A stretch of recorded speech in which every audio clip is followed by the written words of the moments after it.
السلام علیکم ویورز، 50ویں قسط کا آغاز ہو چکا ہے۔ ویڈیو کی طرف آگے بڑھنے سے پہلے کائنڈلی میرا چینل سبسکرائب کر دیجیے گا اور بیل آئیکن پہ کلک کر دیجیے گا تاکہ آنے والی ویڈیوز آپ کو ملتی رہیں۔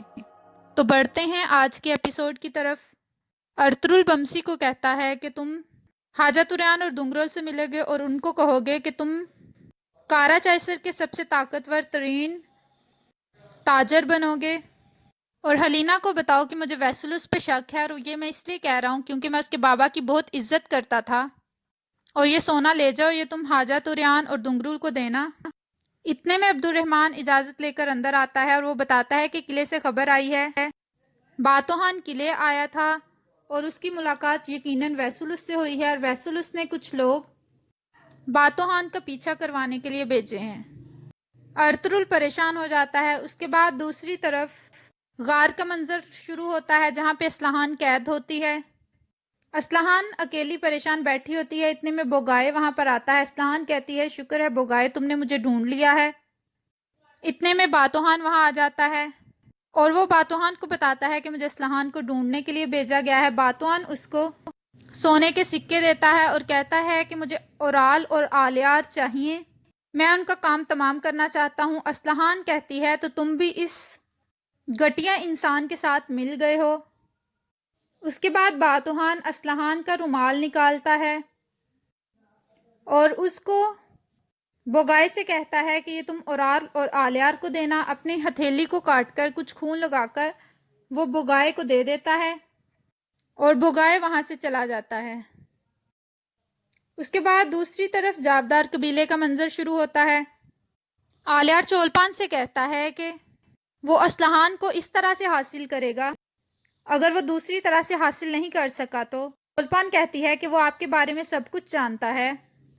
اورال کہتا ہے تو پھر جس طرح میں نے آلیار کو کھویا ہے اسی طرح میں اسلحان کو بھی کھو دینا چاہتا ہوں۔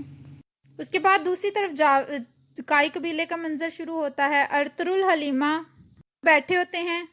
گندوز کہتا ہے کہ بابا میں کب سردار بنوں گا؟ ارطغرل کہتا ہے پہلے تم سپاہی بنو گے اور بہت ساری فتوحات حاصل کرو گے، اس کے بعد تم سردار بنو گے، ویسے تم ابھی بھی سردار ہو۔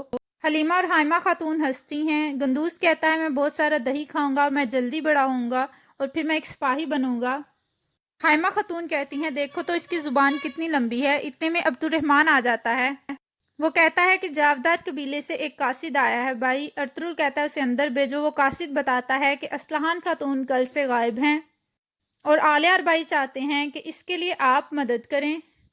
حلیمہ کہتی ہے کہ جاودار کا ایک سردار ہے آلیار، تو آلیار اپنی بہن کو ڈھونڈ کر لا سکتا ہے، تو پھر آپ کیوں جانا چاہتے ہیں؟ ارطغرل کہتا ہے حلیمہ وہ اگر میرا بھائی ہے تو ہم پھر اچھے اور برے وقت دونوں میں ایک دوسرے کے بھائی بن کر رہیں گے۔ حائمہ خاتون کہتی ہیں کہ سردار ہونا آسان نہیں ہے، آپ کو ہر وقت مصیبتوں کے لیے تیار رہنا پڑتا ہے۔ ایک دن گزرتا ہے کہ اگلے دن پھر ایک نئی مصیبت کھڑی ہو جاتی ہے۔ دوسری طرف جاودار قبیلے میں آلیار اورال کو کہتا ہے کہ باتوہان آپ کا دشمن بن چکا ہے، ہمیں ابھی تک آپ کے اعمال کی سزا بھگتنا پڑ رہی ہے۔ اورال کہتا ہے تم اپنی حد میں رہو۔ اورال آلیار پر غصہ کرنا شروع ہو جاتا ہے۔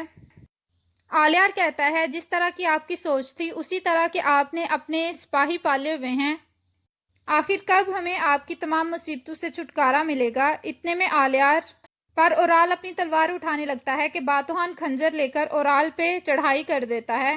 سعادتین کو پیک کہتا ہے اپنا ہاتھ پیچھے کر لو ورنہ میں تمہارا ہاتھ کاٹ دوں گا۔ قتلوجہ اپنا ہاتھ پیچھے کر لیتا ہے۔ سعادتین کو پیک اورال کو کہتا ہے کہ ایک امیر کی موجودگی میں تم کس طرح سے اپنے سردار پر اس طرح سے غصہ کر سکتے ہو؟ تم دونوں آخر کس مرض کی دعا ہو؟ سکون سے رہو اور میری بات کو غور سے سنو۔ اس کے بعد کائی قبیلے کا منظر شروع ہوتا ہے۔ ارطغرل اپنے خیمے میں نماز ادا کرتا ہے اور پھر وہ وہاں پر دعا کرتا ہے یا اللہ تم ہر مشکل میں میری مدد کرتا ہے اور بے شک تو ہی مالک ہے، مجھ کو سیدھا رستہ دکھانا۔ اس کے بعد ارطغرل کی آنکھ لگ جاتی ہے، وہ ایک خواب دیکھتا ہے کہ وہ گھوڑے پر ایک طرف جا رہا ہوتا ہے کہ اسے ابن العربی کی آواز آتی ہے لیکن اسے وہ نظر نہیں آ رہے ہوتے۔ پھر کچھ وقت گزرنے کے بعد اسے ابن العربی دکھائی دیتے ہیں۔ وہ ایک درخت کے نیچے بیٹھے ہوتے ہیں۔ ارطغرل ان کے پاس جاتا ہے اور اپنا گھوڑا باندھ کر ان کے پاس بیٹھ جاتا ہے۔ ابن العربی کہتے ہیں کہ بے شک اللہ تعالیٰ مدد کرنے والا ہے اور وہی مدد کرتا ہے، تم پریشان نہیں ہو، سب کچھ ٹھیک ہو جائے گا۔ اتنے میں ارطغرل کی آنکھ کھل جاتی ہے اور صبح ہو چکی ہوتی ہے اور ارطغرل کی پریشانی اب ختم ہو گئی ہوتی ہے۔ اس کے بعد ارطغرل اپنے سپاہی لے کر جاودار قبیلے کی طرف روانہ ہوتا ہے۔ اس کے بعد کاراچائسر قلعے کا منظر شروع ہوتا ہے۔ بمسی کاراچائسر قلعے جاتا ہے تو اسے دنگرل اور حاجہ طوریان ملتے ہیں۔ بمسی دنگرل اور حاجہ طوریان کو ارطغرل کا پیغام دیتا ہے اور وہ اس کے حلیے پر ہنستے ہیں کہ یہ تم کس حلیے میں آئے ہو۔ بمسی بتاتا ہے کہ میں اپنے آپ کو ظاہر نہیں کرنا چاہتا اور مجھے بھوک لگی ہے، مجھے کچھ کھانے کے لیے دیں۔ باتوان اسے کھانے کے لیے دیتا ہے۔ اس کے بعد بمسی سونا دے کر کہتا ہے کہ مجھے حلینا سے بھی ملنا ہے، مجھے اس سے کچھ ضروری بات کرنی ہے۔ دوسری طرف جاودار قبیلے میں بوگائے خیمے میں آتا ہے اور وہ خون لگا رومال دیتا ہے۔ اورال کہتا ہے کہ اگر یہ باتوان نے کیا ہے تو اس کا سر اڑانا میرا حق ہوگا۔ دوسری طرف ارطغرل جب قبیلے کی طرف آ رہا ہوتا ہے تو اسے راستے میں یاد آتا ہے کہ اسلحان خاتون اسے راستے میں ملی تھیں اس دن جاتے ہوئے اور اس کے بعد ہی سے وہ غائب ہیں۔ وہ ترگت کو بتاتا ہے۔ ترگت کہتا ہے کہ یہ رستہ قبرستان کی طرف جاتا ہے، وہ ضرور وہاں پر گئی ہوگی۔ ارطغرل کہتا ہے پھر ہمیں وہاں جانا ہوگا۔ اورال کہتا ہے کہ میں نکلتا ہوں اور میں اسلحان کو واپس لے کر آؤں گا۔ اس کے بعد وہ چلا جاتا ہے۔ سعادتین کو پیک آلیار سے کہتا ہے کہ جب تک اسلحان مل نہیں جاتی آپ قبیلے واپس نہیں آئے گا۔ آلیار کہتا ہے آپ فکر نہ کریں، میں اسلحان کو لے کر ہی آؤں گا۔ دوسری طرف ارطغرل سپاہیوں کو کہتا ہے کہ ہر جگہ دیکھو، شاید ہمیں کوئی سراغ مل جائے۔ اس کے بعد وہ جاندار صاحب کی قبر پر فاتحہ کرنے بیٹھ جاتے ہیں۔ دعا کرنے کے بعد وہ دیکھتے ہیں کہ انہیں ایک خنجر نظر آتا ہے۔ ارطغرل وہ خنجر اٹھاتا ہے اور وہ دیکھتا ہے۔ ترگت کہتا ہے یہ ایک زنانہ خنجر ہے، یہ ضرور اسلحان کا ہوگا۔ ارطغرل کہتا ہے کہ اس سے ہمیں اس کو دیکھنے میں مدد ملے گی۔ دوسری طرف سپاہی گھوڑے کے نشان ڈھونڈنے کی کوشش کر رہے ہوتے ہیں۔ دوہان دیکھتا ہے کہ ایک طرف گھوڑے کے نشان جا رہے ہوتے ہیں اور وہ کہتا ہے کہ یہاں پر خون بھی لگا ہوا ہے بھائی۔ ارطغرل کہتا ہے کہ اس نے لگتا ہے کہ اسلحان کو زخمی کیا ہے، اسلحان نے اس پر حملہ کیا ہوگا اور اس نے جوابی کارروائی میں اس کو زخمی کر دیا ہوگا۔ اس کے بعد دوسری طرف کاراچائسر قلعے کا منظر شروع ہوتا ہے۔ بمسی ایک جگہ کھڑا ہوتا ہے اور وہ دعا کر رہا ہوتا ہے کہ حلینا آ جائے۔ اتنے میں حلینا ایک طرف سے آتی دکھائی دیتی ہے۔ بمسی اس سے ملتا ہے اور اسے بتاتا ہے کہ ارطغرل صاحب چاہتے ہیں کہ آپ ویسلس پر نظر رکھیں۔